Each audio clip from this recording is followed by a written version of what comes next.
Hi, പുതിയൊരു വീഡിയോയിലേക്ക് എല്ലാവർക്കും സ്വാഗതം. ഇന്ന് നമുക്ക് വാഴയ്ക്കത്തോരൻ എങ്ങനെയാണ് ഉണ്ടാക്കുന്നതെന്ന് നോക്കാം. അതിന് നമുക്ക് ആദ്യം തന്നെ വാഴയ്ക്ക കട്ട് ചെയ്ത് റെഡിയാക്കാം. നമ്മൾ വാഴയ്ക്കയെല്ലാം കഴുകി കട്ട് ചെയ്ത് കൊണ്ടുവന്നിട്ടുണ്ട്. ഇനി നമുക്ക് അരയ്ക്കാൻ വേണ്ട സാധനം തേങ്ങ, സവോള, കാന്താരിമുളക്, മഞ്ഞൾപ്പൊടി ഇതെല്ലാം നമുക്ക് ചെറുതായിട്ട് അരച്ച് കടുക് പൊട്ടിച്ചെടുക്കാം. കടുകിട്ട് കൊടുക്കാം.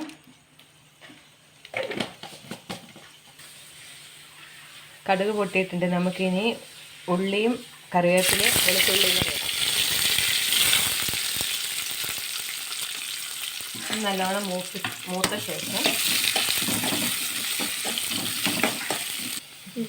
ഇത് ഏകദേശം മൂപ്പായി. നമുക്കിനി ഇതിനകത്ത് അരപ്പിടുമ്പോൾ നമ്മൾ അരപ്പിനകത്ത് ഉപ്പ് ചേർക്കണം.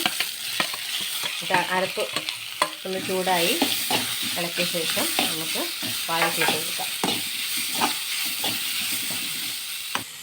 അരപ്പ് ചൂടായിട്ടുണ്ട്. നമുക്ക് വാഴയ്ക്ക ഇടാം. നല്ലോണം മിക്സ് ചെയ്തിട്ട് നമുക്ക് ഇച്ചിരി വെള്ളവും കൂടെ ഒഴിച്ച് നമുക്ക് വേവിക്കാൻ വെക്കാം. നമ്മുടെ വാഴയ്ക്കത്തോരൻ റെഡി ആയിട്ടുണ്ട്. എല്ലാവരും ട്രൈ ചെയ്ത് നോക്കുക. എല്ലാവരും ലൈക്ക് ചെയ്യുക വീഡിയോ ഇഷ്ടപ്പെട്ടാൽ.